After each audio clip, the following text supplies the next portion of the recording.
So now that we know about the different parts of the human respiratory system, which is the conducting part and the respiratory or exchange part, now we can dive into the different organs that are associated with the human respiratory system. The first of which is external nostrils. Now, what do the external nostril do is ये हवा को अंदर लेता है, ये oxygen rich हवा को अंदर लेता है और साथ ही साथ में कार्बन डाइऑक्साइड रिच हवा को बाहर रिलीज करता है। तो primary function exchange of atmospheric air जो है वो करने का काम कौन कर रहा है? एक्सटर्नल नॉस्ट्रिल करता है। ठीक है, इसकी साइड कहाँ होती है? ये प्रेजेंट होता है अबाउ द अपर लिप। ठीक है, what it will do is, इसका पार्ट को फटाफट से, इसका जो फंक्शन को फटाफट से लिख लेते हैं।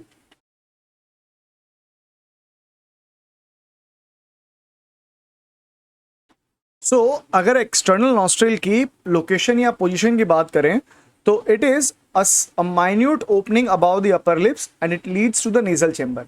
इसका काम क्या था? होता कहाँ है? ये आपके होठों के अपर लिप्स के ऊपर की तरफ रहेगा, छोटे छोटे छेद हैं, 2 छेद हैं, उनके द्वारा ये पहुंचेगा नेजल चेंबर में। नेजल चेंबर मतलब ये जगह। अब नेजल चेंबर के अंदर क्या होता है? नेजल चेंबर के अंदर होती है म्यूकस ग्लैंड और नेजल हेयर। इनका काम क्या होता है? They filter the atmospheric air from the dust and the microbes. हवा के अंदर जो भी धूल मिट्टी होती है या जो जो कीटाणु वगैरह होते हैं, जो माइक्रोब्स होते हैं, बैक्टीरिया होंगे, फंगस के स्पोर्स होंगे, उन सबको फिल्टर करने का काम कौन करता है? नेजल चेंबर करता है। कई बार आपको सर्दियों के दरमियान जो रनी नोज होता है, इवन दैट रनी नोज का ओरिजिन जो है ये नेजल चेंबर ही है। नेजल चेंबर जो है वो आगे बढ़ता है और ओपन करता है into a organ called as pharynx. अब बात करते हैं फेरिंग्स क्या होता है। फेरिंग्स जो है एक छोटी सी ट्यूब है which is a common passage for food and air. तो जब आप सांस लेते हैं और जब आप खाना खाते हैं, ये दोनों ही, खाना और हवा, फेरिंग्स से होते हुए नीचे उतरता है। अब फेरिंग्स, क्योंकि मैंने यहाँ पे फेरिंग्स की स्पेलिंग एरर लिखी है तो आप इसको थोड़ा सुधार दीजिएगा, जस्ट इसको करेक्ट कर लेते हैं अपन। या तो it will go as pharynx, right. चलिए, अब जो हवा और खाना कॉमन पैसेज ले रहा था वो कॉमन पैसेज था फेरिंग्स।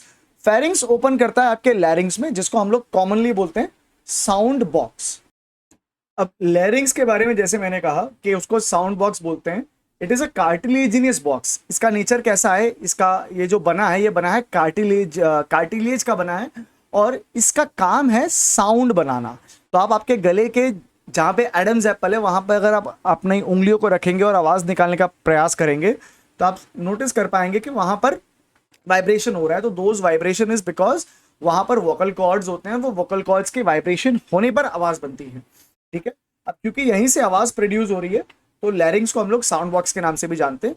इसके ऊपर की तरफ यहां पर एक कार्टिलेज का फ्लैप होता है जिसको बोलते हैं ग्लॉटिस। कार्टिलेज का एक स्ट्रक्चर होता है जिसको बोलते हैं ग्लॉटिस। इस ग्लॉटिस को क्या करके रखना पड़ता है? ढक के रखना पड़ता है। ठीक है, तो ढकने का काम कौन करता है? एपिग्लॉटिस करता है। वो भी किसका बना है? कार्टिलेज का बना है। देखो ये नेचर ध्यान में रख के रखना है बच्चों, कार्टिलेज का ही लैरिंग्स है और जो ग्लॉटिस के ऊपर कवरिंग है, फ्लैप है, एपिग्लॉटिस, वो भी कार्टिलेज का बना है। अगर ये कार्टिलेज वाला फ्लैप एपिग्लॉटिस नहीं होगा तो खाना हमारे लैरिंग्स में घुस जाएगा, लैरिंग्स से ट्रकिया और फिर हमारे फेफड़ों तक पहुंच जाएगा। कई बार ऐसा होता है कि खाना खाते वक्त हम जोर जोर से सांस लेते हैं या फिर हंसते हैं तो हमारा खाना गले में जाके कहीं फंस जाता है। अगर वो फंस रहा है तो उसका मतलब क्या है कि वो जो खाना फंसा है वो समवेयर कहीं ग्लॉटिस में फंसा है। इसलिए पीठ पे आपने देखा होगा अक्सर जो बुजुर्ग लोग होते हैं वो हमारी पीठ पे थपथपाते हैं जब हम खाना खा रहे होते हैं और खांसी आ जाती है। पर्पस यही है कि अंदर प्रेशर क्रिएट हो जिसकी वजह से जो खाना फंसा था वो बाहर निकल करके आ जाए।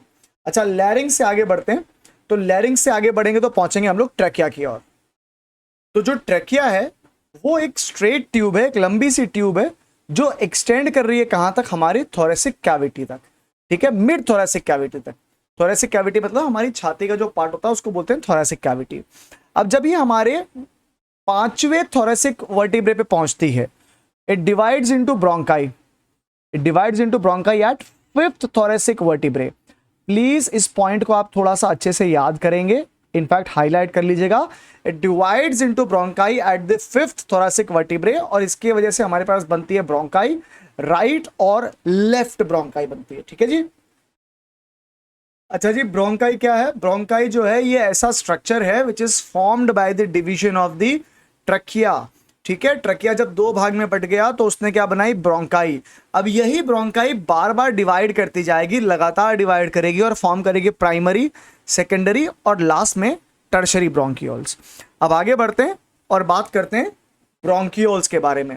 ब्रोंकियोल्स तो हमको पता चली गया था कि ब्रोंकियोल्स है क्या, it is formed by the division of the bronchi, तो उसमें ज्यादा पढ़ने की जरूरत नहीं है। आगे बढ़ते हैं और बात करते हैं एल्वियोलाई की।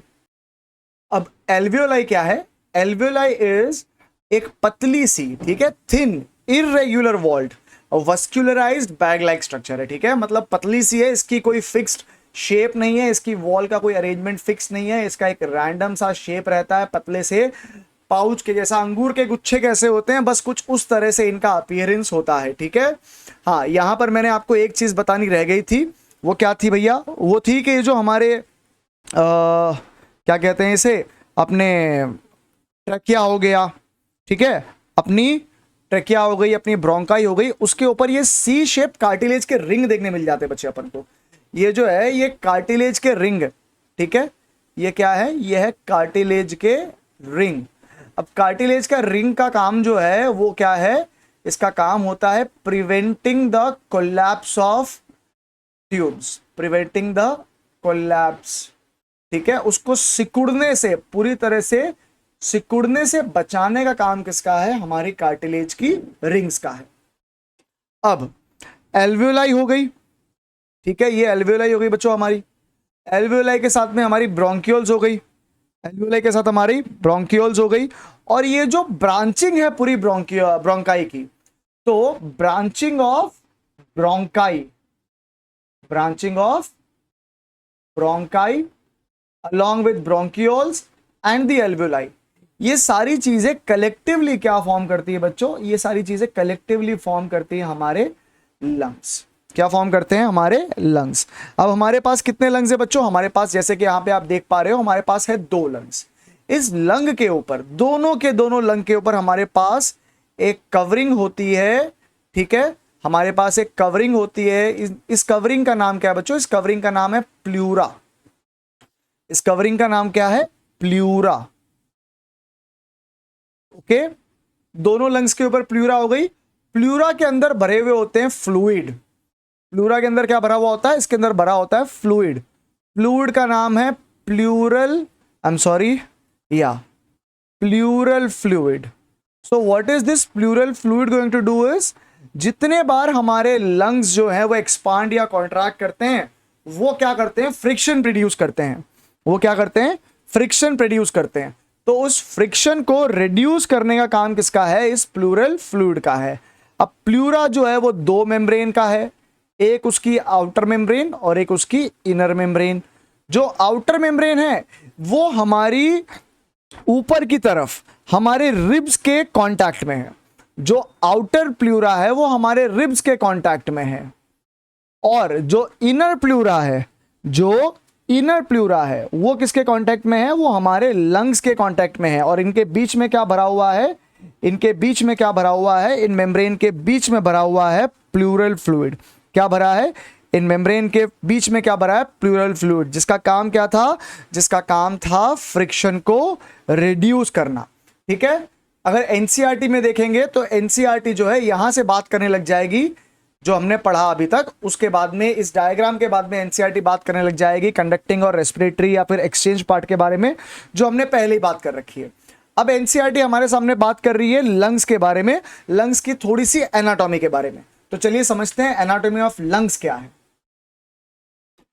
तो अगर आप हमारे लंग्स के बारे में बात करें तो लंग्स को जब आप वेंट्रल साइड से देखेंगे तो you will find that the lungs are protected by the ribs. सामने की तरफ रिब्स है और एकदम बीच में स्टर्नम आ जाती है।